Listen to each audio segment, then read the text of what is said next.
The windshield wipers screeched against the relentless blizzard, their rhythm a desperate battle against the snow-hammering Emily Carter's old Chevy.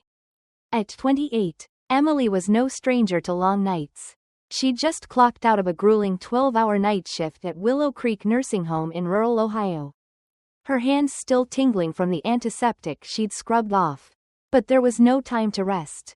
Her younger sister, Lauren Hayes, was celebrating her engagement 500 miles away in a glitzy Chicago mansion. And Emily was determined to be there. In the passenger seat, secured with a seatbelt like a precious passenger, sat a white bakery box, a raspberry champagne cake, custom made for Lauren. It had cost Emily half her monthly paycheck, saved meticulously over 4 months of skipped coffees and second-hand clothes. Lauren had once gushed about this exact cake on a late-night call. Her voice dreamy, and Emily had clung to that memory like a lifeline. The clock on the dashboard blinked 3:47 a.m. as Emily gripped the steering wheel, her knuckles white against the cold. The storm was worse than the forecasts had predicted, with icy roads stretching endlessly into the dark. She'd been driving for 7 hours already, her eyes burning, her body screaming for sleep. But the thought of Lauren's face lighting up when she saw her sister, and the cake, kept Emily going. She imagined Lauren's gasp, her arms thrown around Emily in a tight hug. "You made it," she'd say. And for once, Emily would feel like she belonged. She stopped only once, at a grimy gas station in Indiana, where the fluorescent lights buzzed like dying insects. In the cramped, freezing restroom, Emily changed into her only nice dress, a navy blue number she'd bought on clearance for a funeral 2 years ago. Her coat, soaked from the snow, clung heavily to her shoulders. She splashed cold water on her face, downed a bitter coffee, and got back on the road. The cake, still pristine in its box, was her anchor. Just a few more hours, she whispered to herself, the words swallowed by the howl of the wind. By the time Emily pulled into the Chicago suburbs, dawn was breaking, painting the sky a bruised gray. The venue, a sprawling mansion straight out of a bridal magazine, glowed with crystal chandeliers and fairy lights twined around marble columns. Violin music drifted through the frosty air, and Emily's heart swelled. This was it, Lauren's big night. She handed her keys to the valet, a young guy in a crisp uniform who eyed her battered Chevy with a smirk. "You with the catering crew?" he asked. His tone clipped. Emily's cheeks burned, but she forced a smile. "No, I'm family," she said, her voice steady despite the sting. The valet shrugged and turned away, leaving her to navigate the opulent entrance alone. Inside, the mansion was a vision of wealth, silk-draped tables, flickering candles, and guests in designer gowns sipping champagne. Emily scanned the crowd for Lauren, her damp dress feeling like a spotlight on her modest life. She spotted her sister near the grand staircase, radiant in a blush pink gown, her auburn hair cascading in perfect waves. Lauren was laughing with a groomsman, her fiancé Michael's best friend, her smile as bright as the chandeliers above. But when her eyes landed on Emily, that smile vanished, replaced by a flicker of annoyance. "You actually came?" Lauren said, her voice sharp enough to cut. 10 hours in a blizzard," Emily replied, trying to sound cheerful despite the knot twisting in her stomach. Surprise. Lauren didn't even glance at the cake Emily carefully placed on a side table, already crowded with elegant pastries. "I didn't think you'd make it in this weather," Lauren said, her tone flat, as if Emily's presence was an inconvenience. Before Emily could respond, Lauren's best friend, Jessica Reed, leaned in, her voice loud and deliberate. She wasn't actually on the guest list. Was she? Jessica's words were a blade, slicing through the air, and a few nearby guests turned to stare. Emily's face burned, but she forced her expression to stay neutral, swallowing the humiliation. Desperate for a familiar face, Emily sought out her mother, Patricia Hayes, standing by a marble fireplace, draped in pearls and a designer dress. But Patricia's greeting was cold, a brief touch to Emily's cheek, followed by a whispered warning, "Don't draw attention. Okay? Tonight's about Lauren." Emily nodded, her smile brittle, as Patricia's eyes flicked disapprovingly to the damp hem of her dress. "Michael, Lauren's fiancé," passed by in a tailored suit, offering only a curt nod when Emily smiled at him. The rejection stung, but she pushed it down, determined to stay for Lauren. As she moved through the venue, Emily felt increasingly invisible. The walls were lined with framed engagement photos, Lauren and Michael. Lauren with friends. Lauren with Patricia. Not a single one included Emily. At the coat check, she noticed a tray of exquisitely wrapped gift boxes for the bridal party. She checked twice, her heart sinking when she realized her name wasn't among them. A sharp pain tightened her chest, and she sank onto a velvet bench, her phone buzzing with a group message from the bridal party chat. She doesn't fit our aesthetic. It read, sent from Lauren's number. Tell her all positions are filled. The words seared into her mind, and Emily's throat closed. She stumbled outside, the freezing air biting at her skin as she gulped back tears. This wasn't a mistake, it was deliberate exclusion. Steeling herself, Emily returned to the banquet hall. Her steps heavy, the music swelled, a curated playlist vibrating through the polished marble floor. Lauren and her friends gathered around a champagne fountain, their laughter bright and careless. Emily checked every table for her place card, her hope fading with each one. Her name was nowhere, not misspelled, not forgotten, just erased. Then, the valet from earlier approached, his professional smile back in place.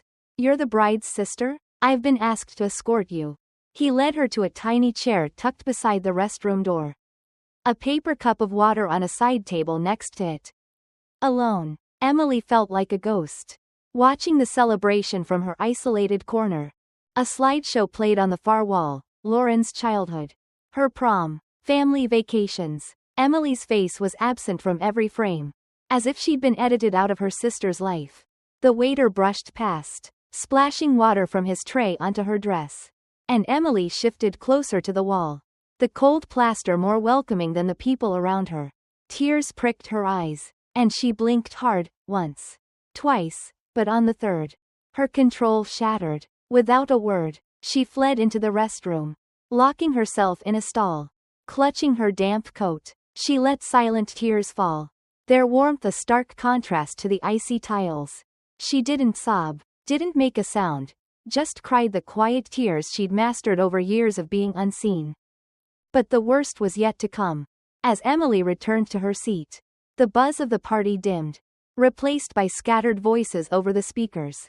Someone had left a microphone on, unnoticed by the crowd. Then, Lauren's voice rang out, loud and cruel. I can't believe Emily showed up. She's ruined everything. Emily froze, every head turning toward her. Lauren stood center stage, champagne glass in hand, Jessica grinning beside her. 10 hours in a snowstorm for what? To sit by the toilet? Lauren's laugh was vicious, echoed by Jessica's taunt. God. If she'd just crashed on the way, this would have been so much easier. Scattered laughter from the crowd sliced through Emily like shattered glass, each chuckle a deliberate wound. Under the weight of 100 stares, Emily's body refused to move. The cake she'd brought, 3 tiers of raspberry champagne, adorned with crystallized flowers and a banner reading, To Love, To Family, To Forever, sat untouched. A symbol of her unseen love. Memories of forgotten birthdays, dismissed achievements, and unnoticed sacrifices flooded her mind. She wanted to vanish, to sink through the floor. But she was trapped in the spotlight of her sister's cruelty. The room spun, and Emily's heart pounded, the pain of betrayal sharper than the winter cold outside. The air in the Chicago mansion grew thick with tension, the glittering chandeliers casting jagged shadows across the stunned crowd. Emily Carter stood frozen by the restroom door, her heart pounding as her sister Lauren's cruel words echoed through the speakers. If she'd just crashed on the way, this would have been so much easier. The laughter that followed, sharp, rehearsed, led by Lauren's best friend Jessica, cut deeper than the blizzard Emily had battled to get here. Every eye in the room was on her, their gazes a mix of pity, curiosity, and judgment. The raspberry champagne cake, her painstaking gift to Lauren, sat untouched on a side table, its gold ribbon glinting mockingly under the lights. Emily wanted to disappear, to melt into the cold marble floor. But then a voice, calm, commanding, and unfamiliar, sliced through the silence. "Excuse me." Margaret Sullivan, Michael's mother, stepped forward from the crowd. At 62, Margaret carried herself with the quiet dignity of someone who'd faced life's hardest battles and won. Her silver hair gleamed under the chandelier, and her piercing blue eyes locked onto Lauren with an intensity that made the room hold its breath. Emily vaguely recognized her. Had they met before? But the fog of humiliation clouded her memory. Margaret didn't look at Emily yet, her focus was entirely on Lauren, who stood center stage, champagne glass trembling in her hand. "Did you just say," Margaret asked, her voice resonating like a judge's gavel, "that you wished your sister had died in a car accident?" Lauren's perfect curls bounced as she stammered, her face paling. "It was just a joke. Margaret, you know how sisters tease each other." The lie hung in the air, flimsy and unconvincing. Jessica's grin faltered, and the crowd shifted uncomfortably, their whispers buzzing like static. Margaret's expression didn't soften. She turned to Emily, and her eyes lit with sudden recognition. "Emily. Emily from Willow Creek Nursing Home." Emily nodded faintly, confusion mingling with the shame burning inside her. It clicked. 3 years ago, she'd cared for Margaret during her recovery from a brutal surgery, staying late after shifts to read to her, to hold her hand through sleepless nights.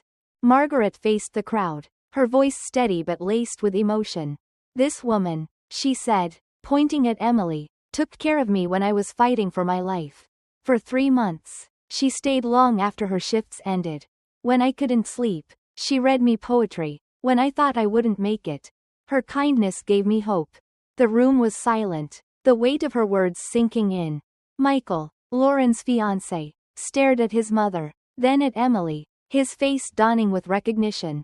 Emily's threadbare dress stood in stark contrast to the designer gowns around her.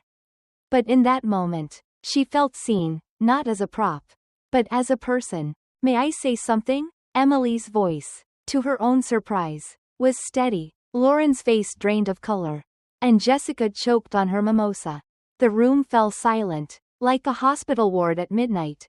Emily took a deep breath, her hands trembling but her resolve unbroken. "I drove 10 hours through a blizzard after a night shift," she began, her words clear and deliberate. "I brought a cake that cost half my rent, because Lauren once said it was her dream." She pointed to the untouched cake, its crystallized flowers catching the light. "And while you wished, publicly, that I died in an accident, it's still sitting there, ignored." A wave of gasps rippled through the crowd. Patricia, Emily's mother, clutched her pearls, her face ashen. Margaret turned back to Lauren, her voice now cold as ice. "You mean to tell me that after your sister went to such lengths, you wished she died?" Her words cracked with disbelief. "Is this how you treat someone who loves you?" Lauren stammered. I didn't mean," but Margaret cut her off, her gaze unwavering. "I'm sorry, but we cannot welcome someone who treats her own sister this way into our family." Michael, his jaw clenched, nodded firmly. "You're right, Mom. We need to talk about this engagement." The silence that followed wasn't awkward, it was final. Like the closing of a heavy door, Lauren's carefully curated world began to crumble, her champagne glass slipping from her hand and shattering on the marble floor. Emily felt the weight of years of rejection lift, replaced by a quiet strength she hadn't known she possessed. The crowd dispersed, some guests avoiding Lauren's gaze, others whispering furiously. The cake, still perfect, remained a silent testament to Emily's love, and Lauren's betrayal. Weeks later, the fallout was seismic. A video of Lauren's microphone gaffe had leaked online, spreading like wildfire across social media. #BlizzardBride trended for days, with users dissecting Lauren's cruelty and praising Emily's resilience. Lauren lost everything. Michael called off the engagement, returning her ring with a note that read, "I can't marry someone who'd hurt family like that." Her influencer friends, including Jessica, ghosted her, deleting her from their feeds. Her marketing job at a luxury brand fired her after clients demanded distance from the scandal. Lauren's Instagram, once boasting 50,000 followers, was deleted, her curated image reduced to ash. Desperate, Lauren showed up at Emily's small Ohio apartment one rainy evening, At 25, she looked unrecognizable, no designer clothes. Just a hoodie and jeans. Her makeup smudged. Her eyes red from crying. "Can we talk?" she asked. Her voice shaky. Emily let her in, but the warmth she'd once offered was gone. Lauren sank onto a chair, tracing the table's grain with trembling fingers. "I've lost everything," she whispered. "Michael, my friends, my job, the video, it's everywhere. They're calling me a monster." Emily's voice was calm but firm. "You mean the part where you wished I died?" Lauren flinched, nodding. "Everyone's abandoned me. Jessica said I brought this on myself. I'm blacklisted from every elite circle in Chicago." Emily leaned back, her gaze steady. "Do you know what Margaret did? She contacted every wealthy client I've ever cared for and told them what you said." "Your brand now? It's the woman who humiliated a caregiver." Lauren's face crumpled, but Emily felt no urge to comfort her. "Why did you say those things?" she asked. "Did you really wish I'd died?" Lauren sobbed. "No. I wanted them to laugh. I wanted to impress them. I didn't think about you." Emily's voice was quiet but cutting. "That's the problem, Lauren. You never think about me. Not during my 10-hour drive. Not when I bought that cake. Not when I sacrificed everything for you." Lauren begged. "I need help. I can't pay the wedding cancellation fees. Mom's cards are maxed out. And she blames me. What can I do to be forgiven?" Emily's question was simple but piercing. "Do you want forgiveness from me? Or from the world?" Lauren had no answer. "What should I do?" she pleaded. Emily's response was gentle but firm. "You don't fix this. You learn from it. You grow." When Lauren asked to stay the night, unable to afford a hotel, Emily shook her head. "No. Go home. Face Mom. You both need to own how you treated me." As Lauren left, her shoulders hunched against the rain. Emily felt no guilt, only freedom. Patricia, too, faced consequences. The viral video tarnished her socialite status in their small Ohio town. Her country club friends stopped inviting her to brunches, and her charity galas saw dwindling donations. She sent Emily a furious email, blaming her for the family's ruin. "Lauren cries every day. You've destroyed us." But buried in the rant was a truth. Patricia's world was collapsing. And she had no one left to manipulate. Emily didn't reply. She was done carrying their burdens. Months later, Lauren resurfaced, working as a cashier at a local supermarket. At 26, she wore a plain uniform, her hair in a simple ponytail. Her former glow extinguished. She was taking night classes at a community college, studying business, and living in a modest studio apartment. Her social media accounts were gone. Her old life a distant memory. Patricia, meanwhile, sold her lavish home and moved to a small condo, citing health reasons for her retreat from society. Their relationship with Emily remained fractured, but she no longer ached for their approval. Emily, now 29, had transformed. She moved into a brighter apartment in Ohio, with wide windows overlooking a park where spring blooms painted the landscape. Her work at Willow Creek remained her calling. She held patients' hands, eased their pain, and found purpose in every small act of care. Margaret visited often, their teas filled with quiet laughter and shared stories. "By standing your ground," Margaret once said, "you gave Lauren a gift. She's learning to face herself." Emily smiled, stirring her tea. She didn't need to hear it, but it felt good to know. One evening, Emily walked to a bakery down the street, the air crisp with the promise of spring. She bought a small vanilla cake. Nothing fancy, just for herself. Back home, she lit a single candle, cut a generous slice, and sat by the window. She didn't make a wish, she didn't need to. Each bite was a celebration of her presence, her strength, her worth. Outside, the last snow melted, revealing green shoots pushing through the earth. Emily opened her journal, her pen moving with quiet confidence. "It took me 29 years to learn that my worth doesn't come from others," she wrote. "I spent so long begging for love, not seeing it was already in me. Every time I held a patient's hand. Every time I chose myself."